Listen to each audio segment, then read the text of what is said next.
Okay. So madam మీలాంటి వాళ్ళు for example మీరు 2023లో మీరు గ్రాడ్యుయేషన్ కంప్లీట్ చేసుకొని గ్రూప్ 2 లాంటి ఎగ్జామ్‌లో ఈరోజు సెలెక్ట్ అవ్వడం జరిగింది. సో మీలాంటి ఆస్పిరెంట్స్ ఎవరైతే ఉన్నారో కొత్తగా ప్రిపేర్ అవ్వాలనుకునేటువంటి వాళ్ళు ఎవరైతే ఉన్నారో మీ జూనియర్స్ కావచ్చు, లేకుంటే వేరే ఆల్రెడీ 2, 3 ఇయర్స్ వేరే ఎంఎస్సీ చేసినటువంటి ఆస్పిరెంట్స్ కావచ్చు ఎవరైనా సరే, వారు కొత్తగా ప్రిపేర్ అవ్వాలనుకున్నప్పుడు ఎలాంటి బుక్స్‌ని సెలెక్ట్ చేసుకుంటే బాగుంటుంది? ఆ బుక్స్ మార్కెట్‌లో మనకు నెంబర్ ఆఫ్ దొరుకుతున్నప్పుడు ఏ బుక్స్‌ని మనం పికప్ చేసుకుంటే బాగుంటుంది? అంటే సార్ నేను నా సోర్సెస్ గురించి చెప్తాను. నేను ఏపీ హిస్టరీకి అయితే 3 సోర్సెస్ రెఫర్ చేశాను సార్. అంటే నాకు కొంచెం టైం ఎక్కువ ఉండింది. ఎగ్జామ్స్ పోస్ట్‌పోన్ అవ్వడం వల్ల నాకు టైం ఎక్కువ ఉండడం వల్ల నేను 3 సోర్సెస్ రెఫర్ చేశాను.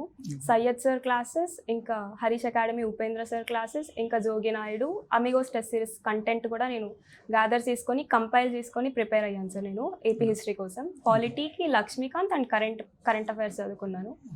అండ్ ఎకానమీకి ISN Raju sir book and ఇంకా వివేక్ సింగ్ చదివాను నేను.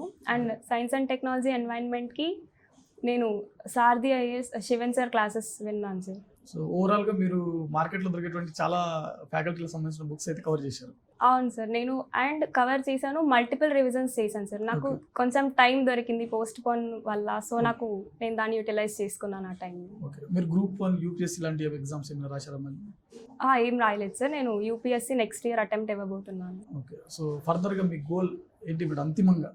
యూపీఎస్సీ క్లియర్ చేయడం నాకు చాలా ఇంపార్టెంట్ సార్. ఓకే. మీ రిజల్ట్ వచ్చిన రోజు మీ ఫ్యామిలీ కావచ్చు, లేదంటే మీ ఎస్పెషల్లీ మీ ఫాదర్ సో ఎలా ఫీల్ అయ్యారు? అండ్ మీరు ఎలా ఫీల్ అయ్యారు? యాక్చువల్లీ నేను నా జర్నీ గురించి చెప్పేటప్పుడు మా ఫ్యామిలీ సపోర్ట్ గురించి చెప్పాలి సార్.